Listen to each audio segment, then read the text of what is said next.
마태복음 10장 34절로 11장 1절까지 말씀을 통하여서 검을 주러 왔노라 라는 제목으로 강의 이어가도록 하겠습니다. 마태복음은 그리스도의 계보라 라는 말씀으로 시작되고 있습니다. 여기서 계보라고 하는 것은 단순히 족보를 의미하고 있지 않습니다. 영어 성경에서는 우리말 성경의 표현과는 달리 그리스도에 관한 책 혹은 그리스도의 기록이라고 표현하고 있습니다. 우리말 성경의 표현보다 이 영어 성경식 표현이 마태복음의 전체 내용과 맞는 것 같습니다. 마태복음은 하나님의 일하심, 그리스도와 그의 사역에 대한 소개의 책이기 때문에 그렇습니다. 마태복음 1장의 기록에서도 혈연이나 왕조에 대한 소개가 아니라 하나님의 일하심에 대한 기록임을 알 수 있는 대목으로 아브라함과 다윗의 자손이라는 표현이 등장하는데, 우리가 주일 역대기서 강해를 나누고 있습니다. 역대기서에서 가장 핵심이 되는 것이 언약인데, 바로 아브라함과 다윗은 하나님과 더불어 언약을 맺은 대표적인 인물이죠. 그러나 성경에서는 이들의 이름이 등장하지만 정작 이들 아브라함과 다윗에 대한 소개가 아니라 하였습니다. 그들의 행위에 대한 소개도 아니라 하였습니다. 그들과 더불어 하나님께서 언약을 맺는 장면을 떠올려 보시면 아시겠지만 일방적인 하나님의 은혜입니다. 내가 너를 복이 되게 하겠다. 네가 아닌 내가 너를 위하여 집을 짓겠다. 네. 하나님의 약속과 은혜의 측면에서 이 언약이 등장하는 것입니다. 때문에 마태복음 1장에 아브라함과 다윗의 자손 그리스도의 계보라라는 이 말씀은 하나님의 약속에 의하여 이 땅에 오신, 하나님의 말씀대로 이 땅에 오신 그리스도에 관한 기록이다 라고 시작되고 있다라는 거예요. 그래서 마태복음은 이 그리스도에 대해서 초점을 맞추고 있어요. 그리스도가 누구인가? 그리스도가 어떤 사역을 하는가? 우리가 10장의 말씀을 지금 나누고 있는데요. 여러 시간에 걸쳐서 나누고 있습니다. 이 마태복음 10장 전체는 예수님께서, 그리스도인 예수님께서 제자들을 파송하는 장면인데, 우리가 기억할 것은 추수의 대상과 추수하는 일꾼에 관한 것입니다.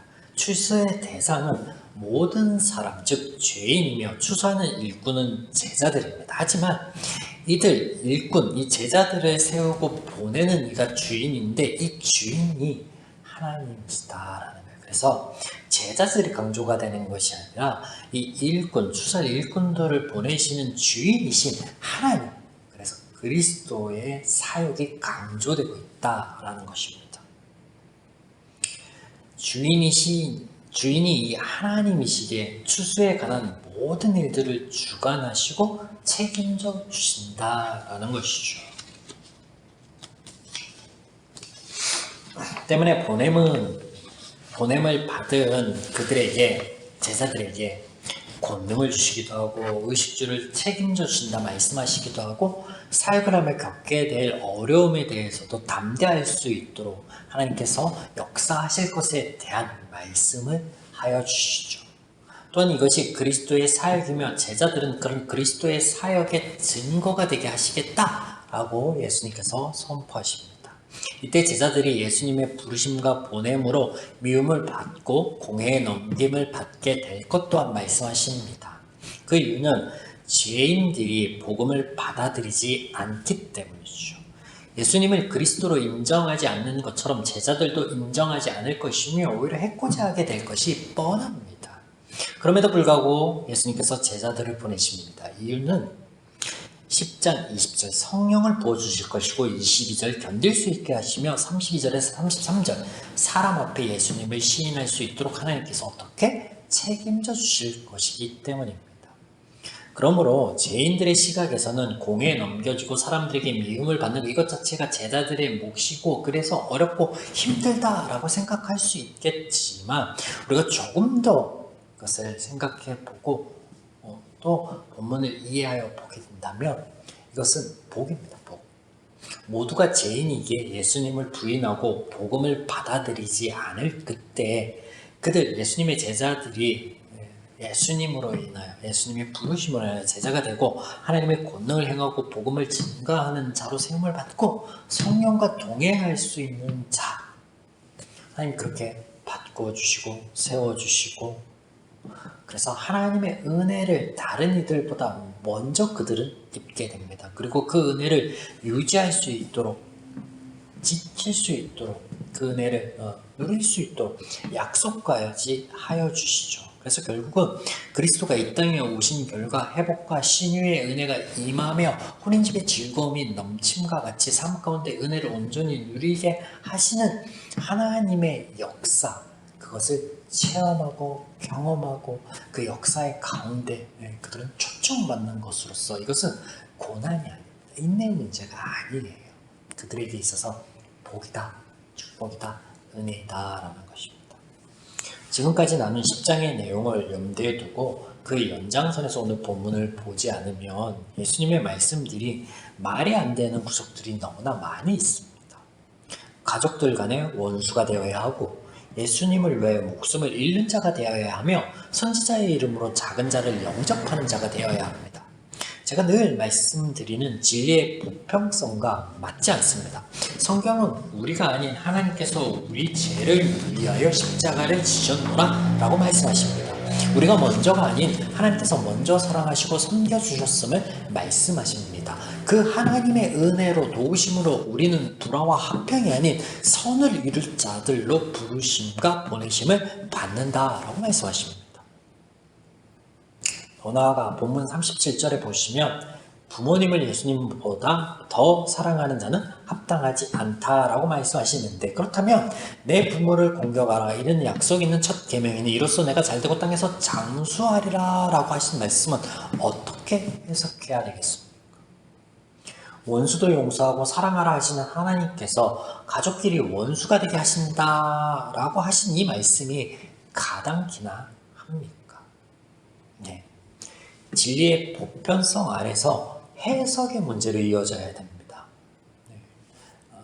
예수님의 이 말씀을 하나하나 풀어가 보도록 하겠습니다. 오늘 말씀의 키는 기준을 어디에 두느냐에 있습니다. 예수님께서 화평이 있는 곳에 검과 불화를 주겠다라고 하십니다. 화평이라는 단어를 단순히 좋은 의미로 받아들인다면 그 공동체 안에 평화가 있고 행복이 있는 것으로, 그래서 검과 불화는 그런 행복과 평화를 깨는 것으로 여겨집니다. 여기서 우리가 다시 기억할 것, 예수님은 그리스도이시다, 많은 사람의 죄를 대속하기 위하여 구원하기 위해 오셨다라는 사실입니다. 그리고 마태복음은 그런 예수님에 대한 소개책이다라는 거예요. 그래서 기준, 우리가 잡아야 할 기준 때문에 예수님께서 말씀하신 이 화평은 세상 가운데 있는 화평을 말하는 거예요. 그래서 죄의 연합을 의미하는 것입니다. 바로 죄의 연합과 결속을 깨뜨리겠다라는 선언이라는 거예요. 여러분, 그 바벨탑 사건 때 하나님께서 사람들의 언어를 혼잡하게 하여 흩어놓으신 것을 한번 떠올려 보십시오. 이는 저주나 형벌이 아닙니다. 그들이 죄의 마음으로 연합하여서 죄를 지으려고 하는 것, 그것을 막으시는 하나님의 은혜였습니다. 기준을, 초점 어디에 두느냐예요. 또한 34절과 37절의 죄의 결속에 대하여 동질성에 대하여 등장하는 것이 있는데, 그것이 뭐냐면 혈연관계. 피는 물보다 진하다라는 말이 있듯 성경적 표현으로는 악한 자라도 자녀에게 좋은 것을 준다라는 말과 같이 가족은요, 그 어떤 공동체보다 강한 유대 관계와 결속력을 가집니다. 여기 등장하는 표현이 그런 죄에 대한 결속력, 동질성에 대한 고발인 것이에요. 이 단순한 가족 공동체를 의미하는 게 아니라는 거죠. 그리스도의 시각에서 바라볼 때 세상 가운데 가족 공동체, 그리고 그 세상 가운데 있는 연합됨에 대해서 말씀하시는 거다라는 것을 잊지 마십시오. 이것을 그리스도께서 끊으시고 멈추게 하겠다라고 선포하십니다. 이에 대한 성경의 표현이 검을 주러 왔노라인데, 여러분 검이 의미하는 것이 뭐예요? 칼의 용도에 대해서 한번 떠올려 보시면 간단합니다. 단절과 절개예요. 광야에서 이스라엘 백성들에게 하나님께서 그런 말씀하시거든요. 나를 섬기고 날 사랑하는 자에게 천대까지 은혜를 베풀겠노라. 하지만 나의 말을 듣지 않고 우상을 섬기고 죄를 지으면 3, 4대까지 그 죄를 묻겠노라 라고 하시는 말씀이 있어요. 이 기준의 문제죠. 기준의 문제.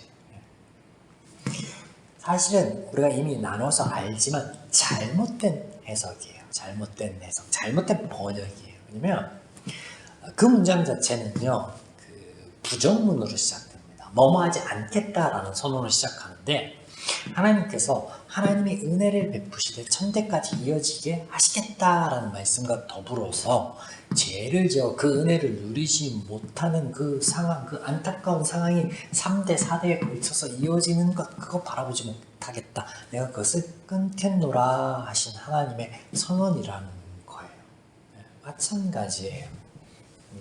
오늘 이 그리스도의 사역에 대한 선언, 내가 이 땅에 와 하는 일, 너희를 구원할 그 구원으로 인하여 너희가 지금까지 죄로 인하여 단합되고 결속을 이루고 그래서 멸망의 길로 가던 것들, 그 안타까운 모습들 내가 끊어놓겠노라, 내가 단절케 하겠노라 라는 선언이라는 거예요. 그래야 그들 죄인들이 죄 가운데 죽지 않을 수 있기 때문에 그렇죠. 36절 보십니다. 사람의 원수가 자기 집안 식구라. 이 표현 마찬가지인데, 실질적으로 하나님의 방식이 세상 가운데, 죄의 방식 가운데 들어오게 되면요, 충돌이 있고 분쟁이 있게 마련입니다. 그러나 세상에서는 이런 방식의 충돌, 이념의 충돌이 있게 되면 어느 하나는 죽고 어느 하나는 살아남습니다. 흑백 논리죠. 그런데 하나님의 방식, 하나님의 역사는요, 세상의 그런 원리를 뛰어넘습니다. 원수를 품고 선을 이루게 하십니다. 어느 한쪽이 죽고 어느 한쪽이 사는 것이 아니라 양쪽이 다 사는 것이죠. 그래서 사람의 원수가 자기 집안 식구다라고 하는 것은요, 하나님의 방식이 들어와서 하나님의 그리스도의 사역의 결과, 하나님의 마음, 하나님의 원리를 갖는 자들이 생겨나기 때문에 그 충돌에 관한 말씀에 대한 표현인 거죠. 이어지는 37절과 39절은요, 이 대조도 세상 방식과 하나님의 방식에 대한 설명의 연장선이 됩니다. 아버지와 어머니를 더 사랑하는 것, 자신의 십자가를 지고 따르지 않는 것, 자신의 생명을 얻고자 하는 것, 이런 표현이요, 예수님의 제자가 되는 것에 대한 조건문이 아닌 것은, 만약 이것이 제자도이거나 제자가 되는 조건이라면 이미 4장에서 예수님께서 제자들을 부르실 때 등장하여야만 합니다. 이게 무엇을 의미하냐면 세상의 원리와 방식, 죄를 따르는 것을 의미합니다.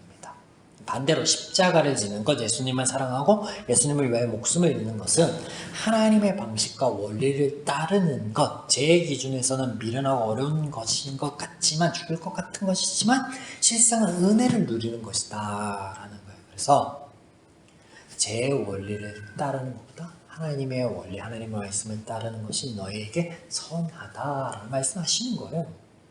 그러므로 이런 그리스도로서의 예수님의 사역의 증거가 될 이 제자들, 이런 하나님의 원리와 방식을 가지고 세상에 나아갈 수 있도록 하나님께서 책임져 주신다, 함께 하실 것이다 라고 선포하여 주시는데, 이런 선포와 약속에 대한 말씀으로 등장하는 것이 본문의 40절과 42절 말씀입니다.